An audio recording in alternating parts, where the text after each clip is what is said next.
दुनिया में जितने भी मज़हब हैं सब में कुछ ना कुछ प्रधान है। इस्लाम में शरा प्रधान है, क्रिश्चियनिटी में सेवा प्रधान है। लेकिन अगर हम इन सब की गहराई में जाएं तो संदेश तो सबका एक ही है। लेकिन इसके बावजूद ये मज़हब की अलग अलग दीवारें क्यों खड़ी हैं? इसके पीछे अगर कोई कारण है तो वो है हमारी अज्ञानता। और इसी अज्ञानता के कारण हर मज़हब को मानने वाला अपने आप को ही श्रेष्ठ समझता है, दूसरों को तो कुछ मानता ही नहीं। इसलिए कहा जाता है कि वो सुनार दुनिया में फेल है जिसको अपने गहनों में तो सोना दिखाई पड़ता है, लेकिन दूसरों के गहनों में से सोने की परख अगर नहीं कर सकता तो वो सुनार भी फेल है। ये अलग बात है कि इस्लाम के अंदर राम दिखाई नहीं देता, रामायण उठा लो उसमें अल्लाह दिखाई नहीं देता। वो इसलिए क्योंकि नदी में नदी पड़ेगी, किनारे टूट जाएंगे, लेकिन सागर तो सारी नदियों का वेलकम करता है। ठीक इसी तरह से संतों महात्माओं का इतना विशाल हृदय देखकर कुर्बान होने को दिल करता है, क्योंकि संत मत के अंदर राम भी है, अल्लाह भी है, वाहिगुरु भी है, गॉड भी है, कृष्ण भी है, मुरारी भी है, गिरधारी भी है, विठल भी है, माधवे भी है। भले हम संतों की वाणी उठाकर देख लें। और आज की वाणी लेने का मकसद ही यही है कि काश हमारी पकड़ में वो बात आ जाए जो सभी धर्मों के मूल में समाई हुई है। और यह वाणी गोस्वामी तुलसीदास जी की है, जो त्रेता युग में हुए मर्यादा पुरुषोत्तम श्री रामचंद्र जी महाराज के अनन्य भगत थे। आपने ही श्री रामचरित्र मानस ग्रंथ की रचना की, जिसमें राम शबरी संवाद पर आधारित वाणी के अनुसार वनवास के दौरान वन वन विचरते हुए जब श्री राम अचानक ही शबरी की कुटिया में जा पधारे तो उनके दर्शन मात्र से शबरी प्रेम मगन हो उठी और कहने लगी, कही विधि स्तुति करूं तुम्हारी, अधम जाति में जड़मति भारी। कहते हैं, हे प्रभु मैं किस प्रकार आपकी स्तुति करूं, क्योंकि मैं तो नीच जात की और अत्यंत ही मूढ़ बुद्धि वाली नारी हूं। भला मैं किस प्रकार आपका आदर सत्कार करूं? तब राम कहते हैं, कहे रघुपति सुनो भामनी बाता, मानो एक भक्ति कर नाता।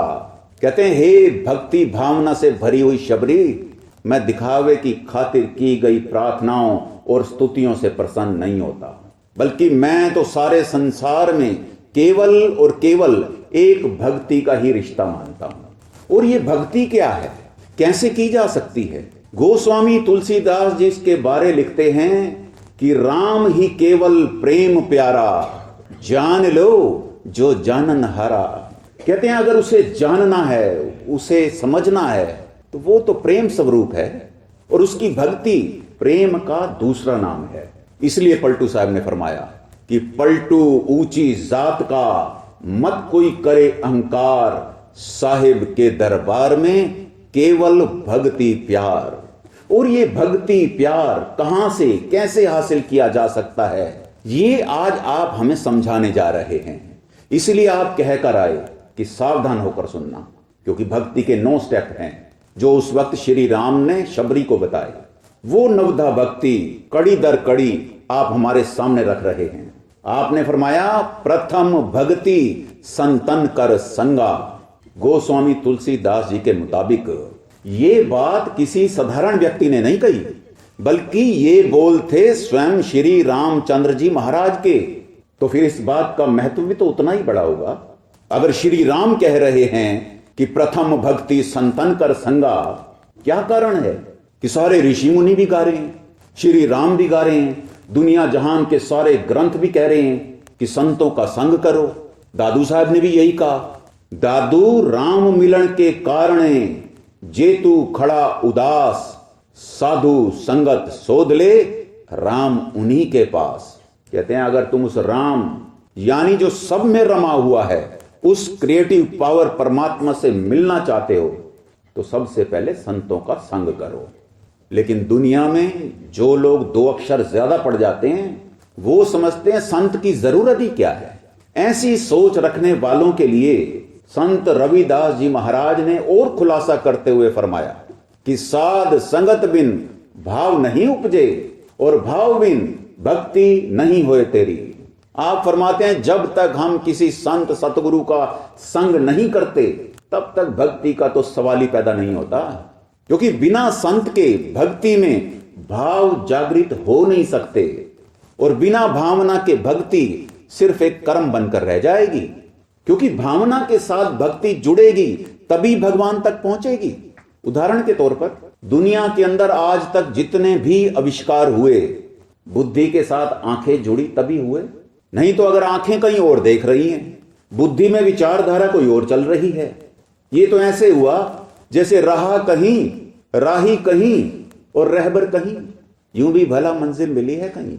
इसलिए तो भट्ट जी ने जोर देकर कहा कि गुरु गुर गुरु करो गुर हर पाइए। कहते हैं दुनिया के लोगों, अगर उस मालिक से मिलना चाहते हो तो सबसे पहले उसका कोई जानकार गुरु करो, क्योंकि बिना गुरु के युक्ति नहीं मिलनी और बिना युक्ति के परमात्मा नहीं मिलना। यही बात स्वामी जी महाराज ने कही कि संत बिना कोई भेद न जाने, उस घर से वह आए बखाने। बिना संत के भक्ति करना ऐसे है जैसे अंधेरे में तीर चलाना, पता नहीं निशाने पर लगेगा या नहीं। बिना संत के सब अंधेरे में तो तीर चला रहे हैं, अपनी मन बुद्धि के अनुसार भक्तियों को अंजाम दे रहे हैं, जो कभी भी हमें असल मुकाम पर नहीं पहुंचा सकती, क्योंकि मालिक से मिलने का जो असल भेद है वो केवल संतों के पास है। और उस भेद को बताने के लिए आपने फरमाया उस घर से वह आए बखाने। संत उस मालिक की दरगाह से चलकर हमें भक्ति का भेद बताने के लिए ही इस संसार में आते हैं, और वो यहां कोई घूमने नहीं आते। और आपने तो यहां तक कह दिया कि मैं भी उन चरणन कर दासा, भई प्रतीत बंधी पद आशा। कहते हैं मैंने खुद अपने संत सतगुरु का संग किया, इसका नतीजा क्या हुआ? कहते हैं भई प्रतीत। प्रतीत का मतलब ही यही निकलता है भरोसा, विश्वास, और बंधी पद आशा। भरोसा हो गया कि अब तो अपने निज घर पहुंचेंगे, क्योंकि आस पक्की हो गई। और ये आस ही प्रयास कराती है, प्रयास तलाश कराती है, तलाश एक दिन निवास तक ले जाती है। और संत का संग करने से जीते जी आप अपने असल मुकाम पर पहुंच भी गए। और आज हम उनकी वाणियों पर विचार भी कर रहे हैं। और ये केवल विचार न करें, बल्कि भक्ति मार्ग पर हम भी इसे अपने अमल में लाएं, क्योंकि भक्ति क्या है, उस पर चलना कैसे है, इन सब चीजों की सूझ और समझ वक़्त के संत सतगुरु का संग करने से ही हो सकती है। इसलिए आपने नवधा भक्ति में इसे प्रथम स्थान पर रखा कि प्रथम भक्ति संतन कर संगा। और दूसरी आपने कहा दूसर रति मम कथा पर संगा। राम कहते हैं शबरी, हरि कथा के अंदर रम जाना, और सच्ची हरि कथा संतों के सत्संग में जाकर ही नसीब हो सकती है। गुरु रामदास जी के बोल हैं, हर कियां कथा कहानियां गुरमीत सुनाइयां। इसलिए राम कहते हैं शबरी, जो संत परमात्मा का गुणगान करते हैं उनके सत्संग को प्रेम पूर्वक और बड़े ध्यान से सुनना। इससे क्या होगा? पंचम पातशाह ने फरमाया, सुन सुन नाम तुम्हारा प्रीतम, प्रभ पेखण का चाव। जब हम भी संतों महात्माओं के मुखारबिंद से हो रही मालिक के नाम की चर्चा को बार बार जाकर सत्संग में सुनेंगे, तो एक ना एक दिन हमारे अंदर भी मालिक को देखने की चाहना पैदा हो जाएगी। इसलिए तो स्वामी जी महाराज ने कहा, सत्संग महिमा है अति भारी, पर कोई जीव मिले अधिकारी। सत्संग की महिमा तो बहुत विशाल है, हम अंदाजा ही नहीं लगा सकते, लेकिन इसका लाभ कोई अधिकारी जीव उठा सकता है। और उसके लिए हमें क्या करना होगा, अपने जीवन में क्या क्या तब्दीलियां लानी होगी, इन सारे सवालों का जवाब आज के सत्संग में आपने आगे चलकर देना है। क्योंकि स्वामी जी महाराज फरमाते हैं, चल चल आए सतगुरु आगे, बचन न पकड़ा दर्श न लागे। कहते हैं हम संतों के पास चलकर आते तो हैं, लेकिन उनके वचनों को हमने मन से पकड़ा नहीं, उनके दर्शनों को हृदय में धारा ही नहीं। आप फरमाते हैं, पत्थर पानी लेखा करता, जल मिश्री सा मेल न करता। आप फरमाते हैं ये पत्थर और पानी वाला मेल कर रहे हैं हम। पत्थर पानी में चला गया, भीग गया, बाहर निकला फिर सूखे का सूखा। ठीक इसी तरह हम सत्संग में आए, गदगद हो गए, यहां से बाहर निकले फिर रूखे पीके। और जबकि हमें तो जल और मिश्री वाला मेल करना था। प्रेमी शिष्य का हृदय मिश्री की तरह होता है, जो सत्संग रूपी जल को पाकर उसमें घुल मिल जाता है। 3 तरह के लोग होते हैं। पहले नमदा बुद्ध, यानी स्पंज की तरह। स्पंज में सुई डालो, देखकर तो लगता है कि सुराख हो गया होगा, लेकिन सुई बाहर निकालो सुराख होता नहीं। इसी तरह कुछ लोगों को देखकर तो लगता है कि शायद ये तो पहुंचे हुए होंगे, लेकिन बाहर उनकी कार्रवाई देखो, लगता ही नहीं कि कभी इन्होंने सत्संग सुना भी होगा। दूसरे होते हैं चमड़ा बुद्ध। चमड़े में सुराख मारो, 20 साल के बाद भी सुराख उतने का उतना, ना घटेगा ना बढ़ेगा। इसी तरह कुछ लोग 20-20 साल से वहीं के वहीं खड़े हैं, कोई रूहानी तरक्की नहीं। तीसरे होते हैं तेलक बुद्ध। जैसे तेल की एक बूंद भरी बाल्टी में डाल दो, सारे पानी में उसकी खुशबू शरशार हो जाती है। इसी तरह कुछ लोग ऐसे होते हैं जो गुरु के वचनों को ऐसे धारण करते हैं जैसे खून शरीर में दौरा करता है। फिर उनकी ज्ञान इंद्रियां, कर्म इंद्रियां, उनका रोम रोम गुरु के वचनों की खुशबू से शरशार हो जाता है। फिर उनका जीवन बताता है कि सत्संग क्या है। हमारी करनी में से ऐसी खुशबू आनी चाहिए, कोई देख कर कहे कि वाकई कोई सत्संगी जा रहा है। इसको कहते हैं रत जाना। और भक्ति का तीसरा अंग क्या है? गुरु पद पंकज सेवा। तीसर भक्ति अमान, यानी अपने अंतर में गुरु के चरण कमलों की सेवा करना। वो इसलिए क्योंकि अपने अंतर में सेवक बने बिना उस मालिक के साथ मिला नहीं जा सकता। और आंतरिक चरण कमलों की सेवा करना तो दूर की बात, अभी तो हमें अपने ख्याल को समेट कर आंखों के ऊपर लाना ही बड़ा कठिन लगता है। इसलिए सतगुरु अति दया मेहर करके समय समय पर बाहरी सेवा चलाते हैं। ये उनका कल्याण करने का एक और सरल तरीका है। ये उसकी रचना है। वो जानता है कि मुझे इसको इस आवागमन के चक्र से कैसे बाहर निकालना है, क्योंकि कर्मों का बोझ बड़ा भारी है। सतगुरु उन कर्मों के भुगतान के लिए बाहरी सेवा चलाते हैं। हम भी पूरे तौर पर सेवा में लग जाएं, क्योंकि गुरु के आंतरिक चरण कमलों तक पहुंचने का इससे सरल उपाय और कोई हो नहीं सकता। सतगुरु सेवा इसलिए नहीं करवाता कि शायद हम उसके लिए कुछ करें, अपने दिमाग से ही निकाल दें ये बात। क्योंकि जब संत महात्मा इस संसार में आते हैं, वो अपना लक्ष्य पहले से सिद्ध करके आते हैं। वो हमारे भरोसे नहीं आते कि शायद हम उनके लिए कुछ करेंगे। हम केवल अपने कर्मों का ही भुगतान दे दें, इतना ही काफ़ी है। ये तो उसकी दया है जो उसने हमें इस मार्ग पर चलाया। उसकी दया का हम कैसे मूल्य चुका सकते हैं? इसका और कोई दूसरा विकल्प हो नहीं सकता। इसका केवल एक ही विकल्प है जो गुरु को प्रसन्न कर सकता है, और वो है गुरु घर की सेवा। इसलिए आपने फरमाया, सेवा ऐसा मंत्र है सबका मन हर लेत, परमेश्वर भी सेवक ते मुंह मांगा फल देत। क्योंकि सेवा ही एक ऐसा कार्य है जो इंसान तो क्या भगवान को भी प्रसन्न कर सकती है। इसलिए सेवा देकर सतगुरु उपकार करता है उन जीवों पर। दुनिया के अंदर करोड़ों लोग क्रिकेट के दीवाने हैं, लाखों लोग क्रिकेट खेलते भी होंगे, लेकिन इंटरनेशनल टीम में खेलने का मौका हर किसी को नसीब नहीं होता। वो केवल चंद खुशकिस्मत लोग होते हैं जिनको देश का प्रतिनिधित्व करने का अवसर मिलता है। और जब वो खेलते हैं दूसरे देश की टीम के साथ, तो जीतने के लिए पूरी जान लगा देते हैं। ठीक इसी तरह से सतगुरु ने भी हमें चुना है और मौका दिया है इस जन्म मरण के चक्र से आजाद होने का। ये कोई मजाक नहीं। 84 लाख योनियों के बाद जाकर अब हमें ये मौका नसीब हुआ है। इसलिए वो खुशकिस्मत लोग हैं जिनको इस सेवा को करने का मौका मिला है। और ये सब वो देख रहा है कि कौन कितनी लगन से सेवा कर रहा है, कौन जीवन की बाजी जीतने के लिए सेवा कर रहा है, कौन स्वार्थ के लिए सेवा कर रहा है और कौन परमार्थ के लिए सेवा कर रहा है। सेवा देकर वो कोई अपने पांव नहीं दबवाता। वो तो हमारे भले के लिए पुरुषार्थ और परमार्थ की लकीरें खींचना चाहता है। असल में वो हमारे दोनों तरफ ऐसे किनारे बना देना चाहता है जिसके दरमियान चलते चलते हम भी सहज ही अपनी मंजिल तक पहुंच जाएं। जैसे नदी के किनारे ही उसे बांध कर ले जाते हैं सागर तक, ऐसे ही सेवक की सीमाएं, सेवक की मर्यादाएं इसे बांध कर ले जाती हैं उस सतनाम समंदर तक। जो पानी बंधने को तैयार नहीं, वो कभी भी सागर तक नहीं पहुंच सकता, क्योंकि या तो उसे जमीन पी जाएगी, या धूप की तपिश सुखा देगी, या संसार के गड्ढों में रुककर सड़ जाएगा, कभी भी सागर तक नहीं पहुंच पाएगा।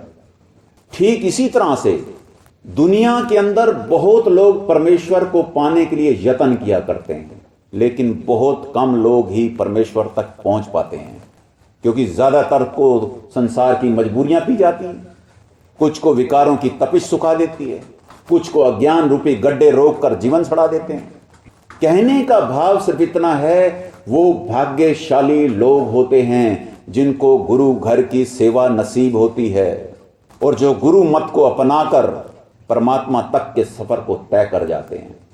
इसलिए सेवा का महत्व क्या है, यह अभी हमें समझना होगा। आज समझें, 10 साल बाद समझें, जीवन के अंतिम श्वास में समझें, तभी सेवा सार्थक होगी। क्योंकि गुरु और सेवक का संबंध इस तन का नहीं, ये तन तो मिट्टी का है और एक दिन मिट्टी में ही मिल जाएगा। इसलिए इस तन से जितनी हो सकती है सेवा ले लें, क्योंकि ये कर्म और भावनाओं का संबंध है। गुरु और सेवक अंदर से करीब आते हैं कर्म के द्वारा, समर्पित भावनाओं के द्वारा। इसलिए जब भी कोई सेवादार सेवा करता है, स्वाभाविक है उसे मान मिलता है। राम कहते हैं, सबके प्रिय सेवक यह नीति। यह नीति है कि जो भी सेवादार सेवा करेगा या करता है उसको मान मिलता है, क्योंकि वो सबको अच्छा लगता है। लेकिन राम कहते हैं, पर मोहे अधिक दास पर प्रीति। कहते हैं पर मेरी जो है वो दास पर बहुत प्रीति है, स्वाभाविक प्रेम है। अगर हम भी अपने सतगुरु का वो प्रेम पाना चाहते हैं तो हमें उसका दास बनना होगा। और उसके लिए आप इस मान को छोड़ने की बात कर रहे हैं, क्योंकि ये मान सम्मान कब अभिमान में तब्दील हो जाएगा पता नहीं लगेगा। और अगर हम इस अभिमान से ऊपर उठकर ना चले, सारी की कराई सेवा व्यर्थ चली जाएगी। इसलिए कहा जाता है, किया कराया सब गया जब आया अहंकार। लेकिन इसके बावजूद सेवा के दौरान हमें कोई भला बुरा कह दे, हम सेवा करना छोड़ देते हैं। ये हमारी सोच है। क्यों? क्योंकि ये जो हमने अभिमान की दीवार खड़ी कर रखी है, उसको देख देख के जी रहे हैं। कोई उसे चोट मारे हमें बड़ी तकलीफ होती है। वो इसलिए क्योंकि हम हर बार भूल जाते हैं कि सतगुरु ही तो हमारी इस अभिमान की दीवार को गिराना चाहता है। इसलिए तो समय समय पर उस पर चोट मारता है। दादू साहब ने फरमाया, देवे किनका दर्द का टूटा जोड़े तार, दादू साधे सूरत को सो गुरु पीर हमार। ऐसा गुरु अगर वो दर्द देता है, इसके पीछे कारण है। असल में वो हमारे अंदर का टूटा तार जोड़ना चाहता है। इस बात को हम कब समझेंगे, कब एहसास होगा कि हम जिंदगी के कितने कीमती क्षणों को बर्बाद किए जा रहे हैं। सतगुरु की इतनी दया बरस रही है, लेकिन हमारी जिंदगी का बर्तन उल्टा पड़ा हुआ है, इसलिए उसमें कुछ समाता नहीं। गुरु नानक देव जी के बोल हैं, ऊंधे भांडे कछु न समावे, सीधे अमृत पड़े निहार। अगर हम वास्तव में गुरु के आंतरिक चरण कमलों की सेवा करना चाहते हैं, उसके दास बनना चाहते हैं, तो इन बातों को फिर विचारें और मनन करें, क्योंकि यही भक्ति का तीसरा अंग है। और चौथा आपने फरमाया, चौथी भक्ति मम गुणगन, करे कपट तज गान। कपट को छोड़कर मालिक का गुणगान करने की बात कर रहे हैं आप। वो इसलिए क्योंकि यही वो गंगा है जो हमारे पापों को धो सकती है, और इन्हीं कानों से मालिक का गुणगान सुनना वो यमुना है जो हमारे दुखों को हर सकती है। और इस गाने और सुनने के दरमियान जो हमारे अंदर छुपी हुई भावना है, वही सरस्वती है जो हमें सुख प्रदान कर सकती है। और यही भगत की सच्ची त्रिवेणी है, जिसके बारे गुरु नानक देव जी ने कहा, गाविए सुनिए मन रखिए भाव। इससे क्या होगा? कहते हैं, दुख पर हर सुख घर ले जाए। जो लोग प्रयागराज गए होंगे, उन्होंने वहां जाकर देखा भी होगा कि एक तरफ से गंगा बहती है, दूसरी ओर से यमुना। दोनों का जहां संगम होता है उसको वो त्रिवेणी कहते हैं। उनसे पूछो तीसरी सरस्वती कहां है, वो कहते हैं जी नजर नहीं आती। क्यों? क्योंकि वो गुप्त है। और इस भेद को खोला केवल संतों ने, क्योंकि भावना ही वो सरस्वती है जो गुप्त है। अब किस भावना से ये सत्संग हो रहा है आप नहीं जानते, किस भावना से आप सत्संग सुन रहे हो ये हम नहीं जानते, क्योंकि भावना गुप्त है। हम दूसरे के बारे में एस्टीमेट लगा सकते हैं, एक्यूरेट कभी नहीं हो सकते। एक्यूरेट तो अपने बारे में हम खुद ही हैं। इसलिए आपने कहा कि तू खुद ब मुंशब शुद्ध, अपनी मुंसबी खुद करें, क्योंकि हम अंदर से कुछ हो रहे हैं, बाहर से कुछ हो रहे हैं, दिखाते कुछ है, होता कुछ है। अगर कोई बंदा हमारे साथ कपट के साथ बर्ताव करे, जब वो बंदा हमें नहीं भाता, तो क्या हम कपट के साथ मालिक के गुण गाते रहेंगे, उसको भाएंगे? इसलिए आप कपट को छोड़कर मालिक का गुणगान करने की बात कर रहे हैं। इससे होगा क्या, हम अंदाजा ही नहीं लगा सकते। इतने फायदे होंगे। पंचम पातशाह ने कहा, गुण गावत तेरी उतरस मैल, बिनस जाए होमे बिख फैल, होए अचिंत बसे सुख नाल। इसलिए कहा, सास ग्रास प्रभ नाम संभाल। ये फायदे होंगे। मालिक के गुण गाने से जन्मों जन्मों की मन पर चढ़ी हुई मैल उतरेगी। और ये होमे जो आज सारे संसार में फैली पड़ी है, हर एक के अंदर है, जिसके कारण समाज उजड़ रहे हैं, परिवार बिखर रहे हैं, रिश्ते टूट रहे हैं, घर घर में दीवारें खड़ी हो रही हैं। हमारे और परमात्मा के बीच भी रुकावट होमे की ही है, और इसका इस दुनिया में कोई इलाज नहीं, कोई दवा नहीं। केवल ये मालिक के गुण गाने से विनस सकती है, भाव खत्म हो सकती है। और तीसरी बात आपने कही, होए अचिंत बसे सुख नाल। कपट को छोड़कर अगर मालिक के गुण गाएंगे, चिंता मुक्त हो जाएंगे। क्योंकि आज हर आदमी किसी न किसी चिंता में डूबा पड़ा है। किसी को परिवार की चिंता खाई जा रही है, किसी को कारोबार की। आप फरमाते हैं गुण गाना शुरू कर, चिंता मुक्त हो जाएंगे और सदा के लिए सुख में वास हो जाएगा। इसलिए हिदायत दी आपने कि सास ग्रास प्रभ नाम संभाल। जरूरत है हमें श्वास श्वास से मालिक के गुण गाने की। और यही आधार बताया कि मालिक का गुण कपट को छोड़कर गाएंगे, यानी भाव उसके नाम का सिमरन करेंगे, तभी ये चौथी भक्ति संपूर्ण होगी। ये वेदों में भी प्रसिद्ध है कि सतगुरु के दिए नाम मंत्र और सतगुरु पर पूर्ण विश्वास ही भक्ति का 5वां अंग है। इसलिए राम कहते हैं, शबरी मेरे मंत्र का जाप और मुझ में दृढ़ विश्वास, यही 5वीं भक्ति है। क्योंकि जिस शिष्य के हृदय में विश्वास नहीं, वहां फिर शक होगा, और जहां शक होगा वहां भ्रांति होगी। जहां भ्रांति होगी उस हृदय में भक्ति के लिए कभी भी क्रांति पैदा हो नहीं सकती। इसलिए विश्वास हमें खुद ही कायम करना होगा, क्योंकि अभी हम विपरीत हैं। अभी हमारी रीत ही नहीं बनी, प्रीत कब बनेगी? और जब तक प्रीत पैदा नहीं होती, प्रतीत का तो सवाल ही पैदा नहीं होता। इसलिए 9वीं पातशाही ने हिदायत दी, रे मन राम सो कर प्रीत। हम कहते हैं करें कैसे, होती नहीं। पहली बात तो यह है कि जो काम हमने ना करना हो, हम कहते हैं होता नहीं जी। संसार में अंग्रेजी बोलनी आती थी, अब तो छोटे छोटे बच्चों को भी आती है। ये संसार की चालाकियां आती थी, अब आती हैं। ये कोठी बंगले गाड़ियां, ये साजो सामान जो आज हम अंबार लगाए बैठे हैं, ये बनाने आते थे? दिन रात मेहनत की, बन गए। ठीक इसी तरह आप फरमाते हैं मालिक की भजन बंदगी में भी मेहनत करें। जीवन में तब्दीली ना आए तो फिर कहना। इसीलिए आप हिदायत भी देते हैं, कहते हैं श्रवण गोविंद गुण सुनो और गाओ रसना गीत। ये तरीका है उससे प्रीत पैदा करने का। जो सिमरन हम खुद करते हैं वो खुद तो सुनते नहीं, फिर कहते इतनी देर बैठते भी हैं, होता कुछ नहीं। होगा कैसे? क्योंकि भजन बंदगी के वक्त खुद वहां होते नहीं। हम अपनी जबान से गाएं, अपने ही कानों से सुने। ये रीत एक दिन प्रीत बन जाएगी, और ये प्रीत ही प्रतीत तक ले जाएगी, यानी भरोसे और विश्वास में बदल जाएगी। और जिस दिन अपने सतगुरु के प्रति भरोसा विश्वास जाग गया, नतीजा क्या होगा? पंचम पातशाह ने कहा, जाके हृदय विश्वास प्रभाया, तत्व ज्ञान तिस मन प्रगटाया। सारा आत्म ज्ञान उसी वक्त हमारे अंदर प्रकट हो जाएगा। फिर देखने का, सोचने का नजरिया ही बदल जाएगा।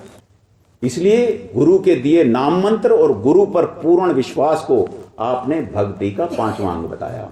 और छठा, भक्ति के छठे अंग में आप 4 गुण धारण करने की बात कर रहे हैं। छठ दम शील, बिरति बहुकर्मा, निरत निरंतर सज्जन धर्मा। पहला गुण आपने कहा दम, यानी इंद्रियों का दमन करना, इंद्रियों को अपने काबू में रखना। यही स्वामी जी महाराज ने कहा कि मन इंद्री कुछ बस कर राखो, तब पाओ कुछ सार।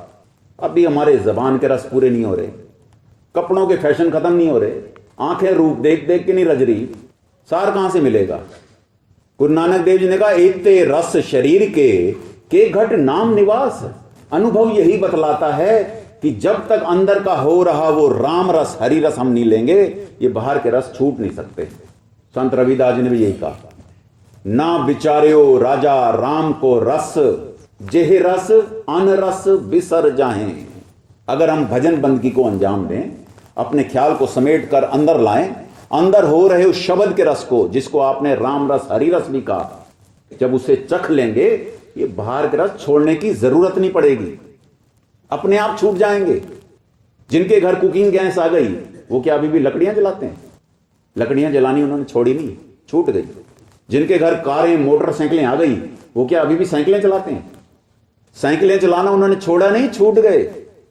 कबीर साहब ने कहा ओ रस पीवा अब ए रस नहीं भावा।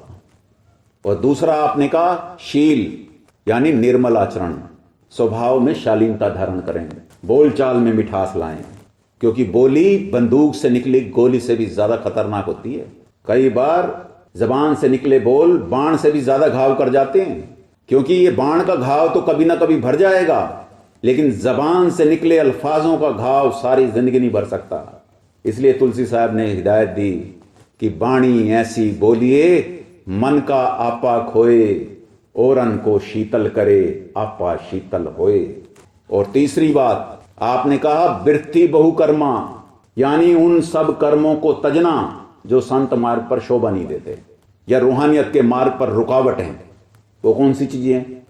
मांस, अंडा, शराब, सिगरेट, तंबाकू और इनसे बनी हुई चीजों से परहेज। और इसके अलावा आपने कहा जुआ, चोरी, मुखबरी, ब्याज, घूस पर नार, जो चाहे दीदार को एती वस्तु निवार।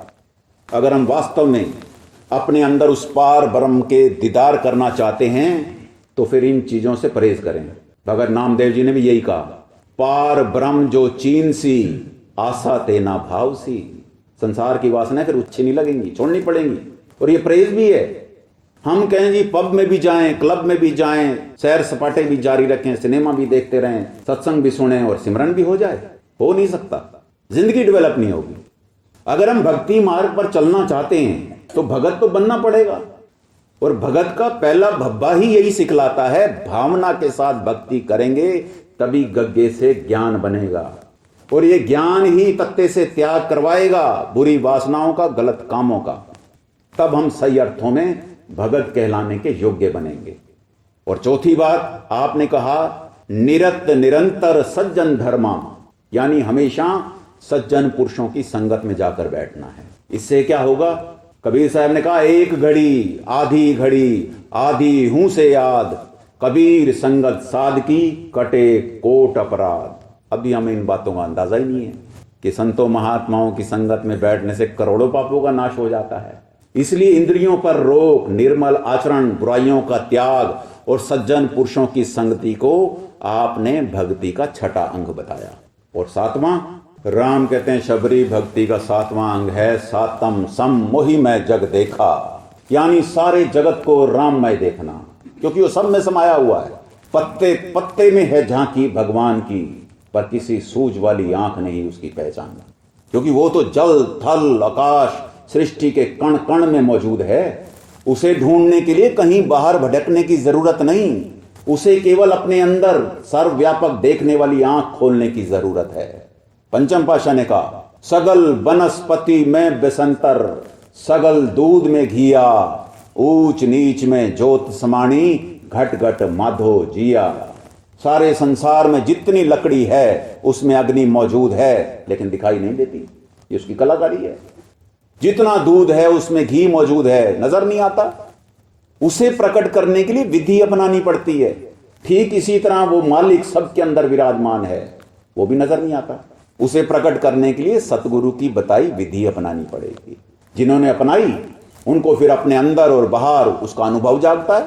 भगत नामदेव जी ने कहा सब गोविंद है, सब गोविंद है, गोविंद बिन नहीं कोई। असल में जिन पर गुरु की बख्शिश हो जाती है उनको फिर कुदरत में कादर दिखाई पड़ता है। जिनका मन चुप कर जाता है उनके साथ कुदरत बोलती है। बोलती तो कुदरत सबके साथ है, लेकिन समझ उनको आ जाती है। इसलिए नामदेव जी ने कहा, सबे घट राम बोले, रामा बोले, राम बिना को बोले रे। असल में लक्कड़ एक है, फर्नीचर बोलते हैं, माटी एक है, भांडे बोलते हैं, सोना एक है, गहने बोलते हैं। हमारी निगाह गहनों पर रुक गई, सोने तक गई नहीं, उसकी कृत पर रुक गए, हम करते तक गए नहीं। उसने परिवार दिए, उसमें फंस गए, कारोबार दिए, उसमें अटक गए, कोठी बंगले गाड़ियां दी, उसमें फंस गए, जिसने दिए उसको भूल गए। तीसरी पातशाही ने कहा, देवण हार को जाने नाही, दित्ते को लिपटावे। आकार पर रुक गए हम, निराकार तक जा ही नहीं रहे। कबीर साहब ने कहा, चच्चा रचत चित्र है भारी। हालांकि उस जमाने में कबीर साहब को किसी भी स्कूल वाले ने दाखिला नहीं दिया था, लेकिन फिर भी 52 अक्षरी के चाक्षर से जो आपने सीखा जाना, वो हमारे लिए फरमाया कि चच्चा रचत चित्र है भारी। कहते हैं, तज चित्रो चेतो चितकारी। हमें इतने बड़े बड़े स्कूलों में दाखिला मिलने के बावजूद हमने चा से क्या सीखा? चा से हमने चाचा पढ़ा होगा, चालाकियां सीखी हैं, चतुराइयां सीखी हैं, और क्या सीखा हमने। लेकिन उसी चा अक्षर से आपने उस चित्रकार को जान लिया। कहते हैं, जिसका चित्र इतना सुंदर है वो आप कितना सुंदर होगा।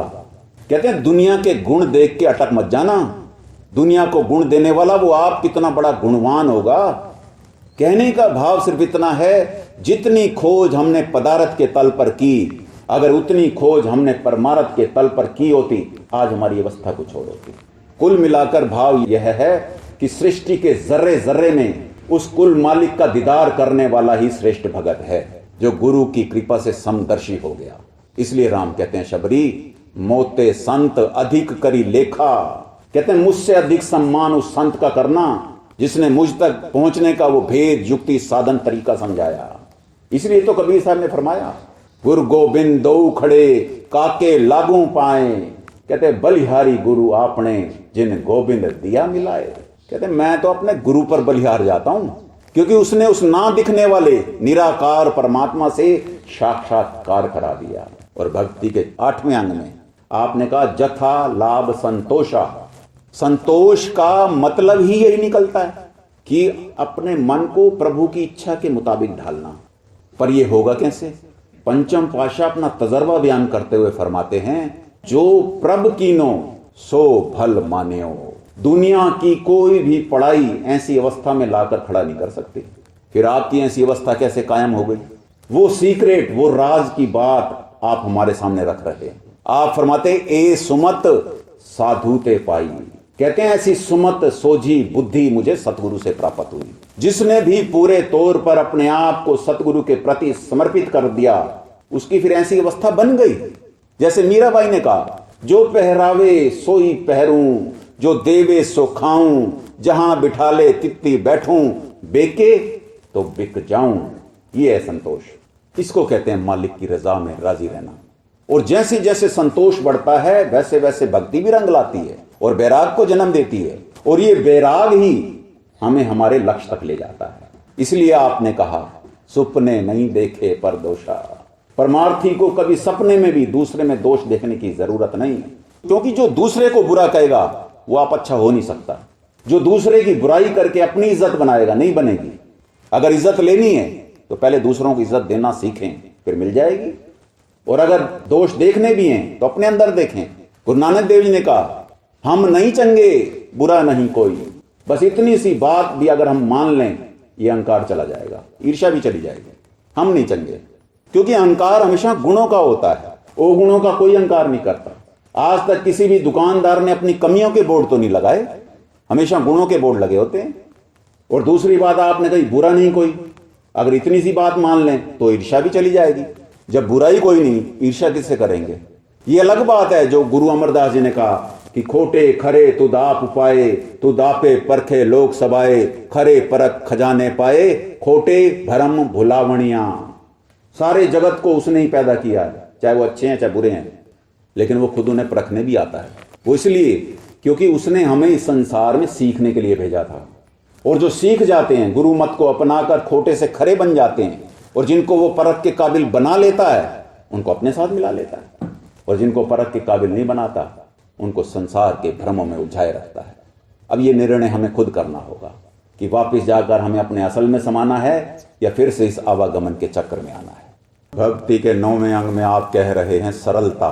बच्चे की तरह मासूम, किसी के साथ कोई छल फरेब धोखा नहीं।